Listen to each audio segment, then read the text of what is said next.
Hello friends, welcome to buy talks. గొంతు కొంచెం బాగాలేదు, అడ్జస్ట్ కాండి. ఈపీఎఫ్ఓ నుంచి వెళ్ళి ఒక మంచి న్యూస్ వచ్చేసింది. అదేంటంటే యూపీఐ బేస్డ్ విత్డ్రాల్ ఫెసిలిటీ. నార్మల్గా మనకి విత్డ్రా చేయాలంటే 4 to 5 days అనేది ఈజీగా పడుతుంది. ఒక్కొక్కసారి రిజెక్ట్ కూడా అవుతుంది అన్నమాట. సో అలా కాకుండా మనకి ఇప్పుడు ఎలా చేస్తాం, యూపీఐతోని ట్రాన్సాక్షన్స్ మనకి ఇట్లా ఏదైనా ఎక్స్పెన్స్ కానీ పెట్టడానికి, ఇట్లా అమౌంట్ రిసీవ్ చేయడానికి ఈజీగా ఇన్స్టెంట్గా అమౌంట్ అనేది బ్యాంక్లో పడిపోతాయి కదా. సో అలాంటి ఫెసిలిటీ మనకి ఈపీఎఫ్ఓ వాళ్ళు లాంచ్ చేస్తున్నారు.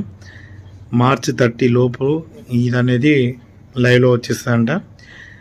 ఇది లైవ్లో రావడానికి మనకి ఉమంగ్ యాప్ అనేది కాదు, కొత్త యాప్ అనేది లాంచ్ చేస్తారు. సో ఆ యాప్లో మనకి మొబైల్తో లాగిన్ అవుతే ఆటోమేటిక్గా ఏదైతే మనకి ఆల్రెడీ యూపీఐ వాడుతున్నామో అది ఆల్రెడీ లింక్ అయిపోతుంది అనమాట. మీరు అమౌంట్ అనేది విత్డ్రా కొట్టడంతోనే ఆ యూపీఐ ఐడికి ఏదైతే బ్యాంక్ అకౌంట్ లింక్ ఉంటుందో ఆ లింక్ ఆ బ్యాంక్ అకౌంట్కి అమౌంట్ అనేది విత్డ్రా అయిపోతుంది, సక్సెస్ఫుల్గా క్రియేట్ అవుతుంది అనమాట. ఈ న్యూస్ అనేది మనకి March 30 లోపు లైవ్ అయిపోతుంది. సో ఈ అందరి ఎంప్లాయీస్కి ఇది ఒక మంచి న్యూస్ అని చెప్పొచ్చు. అమౌంట్ అనేది ఈజీగా విత్డ్రా చేసుకోవచ్చు. ఓకేనా? ఇలాంటి మంచి వీడియోస్ కోసం మన ఛానల్ సబ్స్క్రైబ్ చేసుకోండి, అలాగే లైక్ చేయండి. Thank you for watching.